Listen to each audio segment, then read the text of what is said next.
இன்று நாம் சந்திக்கவிருக்கும் ஆலயம் கோட்டாறு மறை மாவட்டம் புதூரில் அமைந்திருக்கும் புனித லூசியா திருத்தலம். இப்பங்கின் பாதுகாவலியான புனித லூசியா கிபி 283 ஆண்டு இத்தாலி நாட்டின் சிசிலியா தீவில் உள்ள ஸ்ராகோசோ என்னும் ஊரில் பிறந்தார். தமது உடைமைகளை ஏழை எளிய மக்களுக்கு தானம் செய்தார். தம்மையே முழுமையாக கடவுளுக்கு அர்ப்பணித்தார். செல்வந்த குடும்பத்தில் பிறந்த இவர் பக்திமிக்க பெண்ணாக இருந்து கடவுளுக்கு தன் கன்னிமையை காணிக்கையாக்கினார். ரோமை அரசன் தெக்னேஷியன் காலத்தில் ஏற்பட்ட வேதகலாபனையின் போது தன் கன்னிமையை காக்க கண்கள் பிடுங்கப்பட்டு மறைசாட்சியாக இருந்தார்.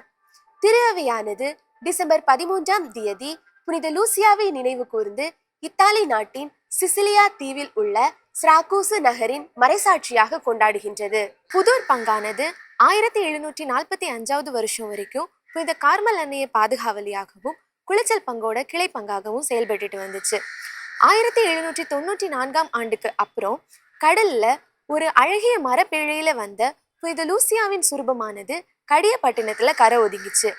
கடியப்பட்டின மக்கள் அந்த சுரூபத்தை அவங்களுடைய ஆலயத்துல கிழக்கு திசையை நோக்கி வச்சு வழிபட்டுட்டு வந்தாங்க.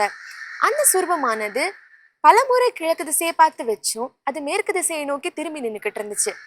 அந்த சமயம் கடியப்பட்டினத்துல பெரும் கொள்ளை நோய் பரவிக்கிட்டு இருந்துச்சு. இந்த விஷயத்தை பத்தி தெரிய வந்த புதூர் மக்கள் புனித லூசியாவோட சுரூபத்தை மேற்கு திசையை பார்த்து அமைஞ்சிருக்கிற அவங்களுடைய ஆலயத்துல வைக்கிறதுக்காக கடியப்பட்டின மக்கள் கிட்ட கேட்கவே கடியப்பட்டின மக்களும் அந்த சுரூபத்தை புதூர் மக்கள் கிட்ட கொடுத்தாங்க.